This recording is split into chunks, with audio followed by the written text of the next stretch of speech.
siang Pak, ada yang bisa saya bantu? Siang dok, jadi begini, saya kan didiagnosis kena GERD atau asam lambung naik. Nah, sebentar lagi kan bulan puasa, apa boleh saya ikut berpuasa dok? Oh gitu Pak, baik saya boleh screening ulang dulu ya tanya-tanya seputar keluhan nih Bapak. Boleh dok, Bapak sekarang usianya berapa ya Pak? saya umurnya sekarang 45 tahun dok. Baik Pak, untuk pertanyaan pertama ya, jadi seberapa sering Bapak mengalami rasa seperti terbakar di depan dada atau heartburn gitu ya, yang dialami dalam 1 minggu terakhir ini? Apa ada 1 hari, 2 hari, atau malah tiap hari dalam 1 minggu ini Pak? Seminggu terakhir kayaknya ada 2 kali deh dok, ada 2 hari yang kambuh panas di dada abis makan. Oke, pertanyaan kedua ya. Dalam 1 minggu ini, seberapa sering Bapak merasa isi lambung, entah itu cairan atau makanan, naik ke arah kerongkongan atau mulut, sampai mungkin mulutnya rasa asam atau pahit? Sama dok, ada sekitar 2 hari dalam seminggu ini. Kalau rasa panas muncul, pasti naik itu ke atas asamnya. Baik Pak, lanjut ya. Kalau untuk keluhan nyeri pada perut bagian atas atau ulu hati dalam seminggu ini ada berapa hari Pak? Waduh, kalau itu sih hampir tiap hari dok. Rasanya nggak enak terus ulu hati. Waduh, pasti mengganggu sekali ya. Kalau rasa mual Pak, sensasi mual dalam seminggu ini? Sama dok, hampir setiap hari. Waduh, nggak enak banget ya. Oke, selanjutnya Pak ya. Jadi berikutnya adalah seberapa sering kenyamanan tidur malam Bapak terganggu oleh keluhan rasa panas, heartburn yang tadi dalam 1 minggu nih ya. Ada berapa hari Pak rasa tidurnya tuh terganggu? Kalau gangguan tidur, kayaknya seminggu ini ada 2 hari yang saya nggak enak tidurnya dok. Baik, pertanyaan terakhir Pak. Dalam 1 minggu terakhir, seberapa sering Bapak minum obat-obatan untuk mengurangi keluhan heartburn-nya atau keluhan refluksnya yang Bapak alami? Entah itu obat-obat yang dijual bebas atau obat lambung yang biasanya diresepkan ke Bapak. Hampir tiap hari juga itu dok. Takutnya soalnya kalau nggak minum pasti kambuh.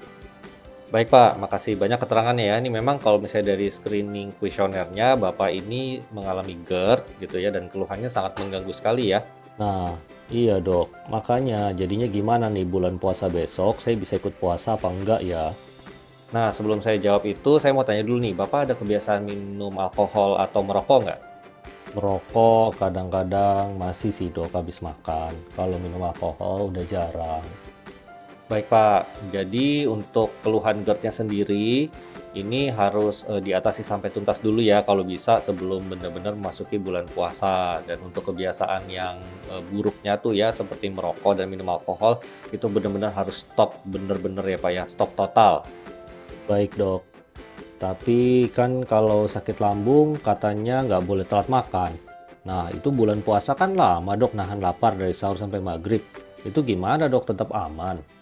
Nah, sebenarnya sudah ada penelitian Pak dilakukan di Indonesia gitu ya, di FKUI, di Fakultas Kedokteran Universitas Indonesia dan menemukan bahwa justru ketika bulan puasa Ramadan, pasien-pasien dengan GERD itu keluhan-keluhannya membaik dan kalau di screening pakai pertanyaan GERD-Q yang tadi, skornya tuh membaik gitu Pak ya, berkurang gitu angka gejala-gejalanya tersebut dibandingkan ketika bulan biasa, bukan bulan Ramadan. Wah kok bisa ya dok?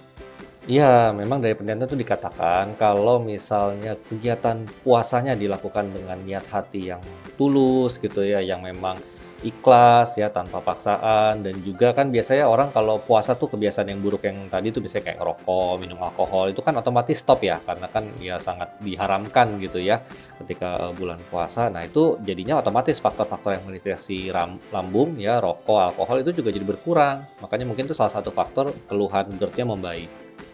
Oh gitu dok. Untuk jenis makanannya boleh bebas dok kalau lagi puasa. Nah, pemilihan jenis makanan selama puasa tuh juga sangat penting, Pak. Jadi memang harus sangat dihindari ya makanan yang pedes, ya sambel-sambel, terus yang asem-asem, sama utamanya adalah makanan yang tinggi lemak. Nah, ini kan banyak sekali ya makanannya ya, misalnya daging-daging yang berlemak, jeroan, gulai, santan-santan, termasuk kolak ya itu kan ada tinggi lemaknya juga. Ini sebaiknya dihindari atau dikurangi, Pak, porsinya. Waduh itu kan makanan-makanan yang enak dan justru khasnya bulan Ramadan dok. Makin merana dong nggak bisa makan macem-macem.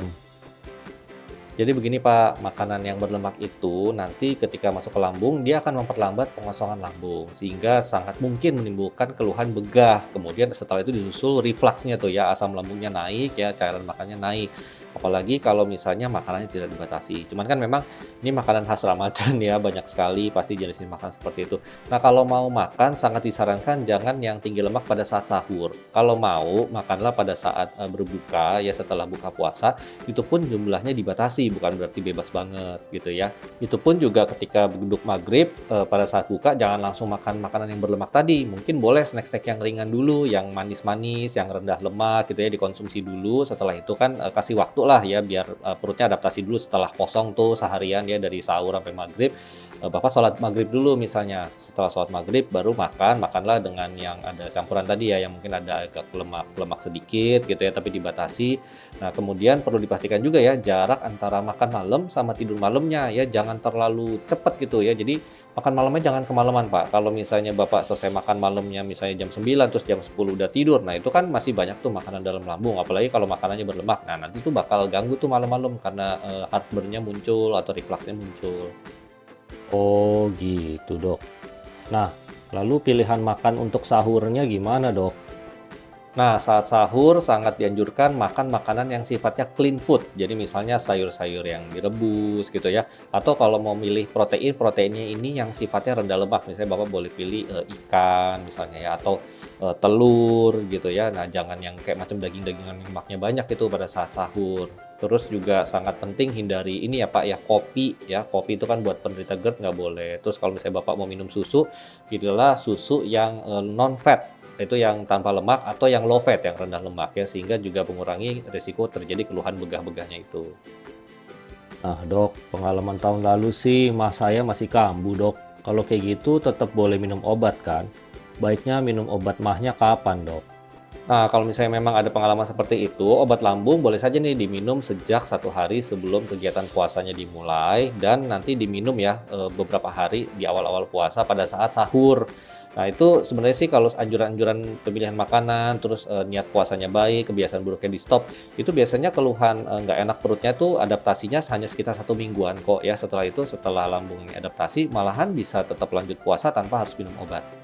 Wah, baik dok. Makasih banyak tipsnya. Mudah-mudahan puasa saya bisa lancar. Baik Pak, semoga tips saya berguna, semoga puasanya lancar-lancar dan banyak berkahnya ya Pak ya. Makasih banyak ya dok.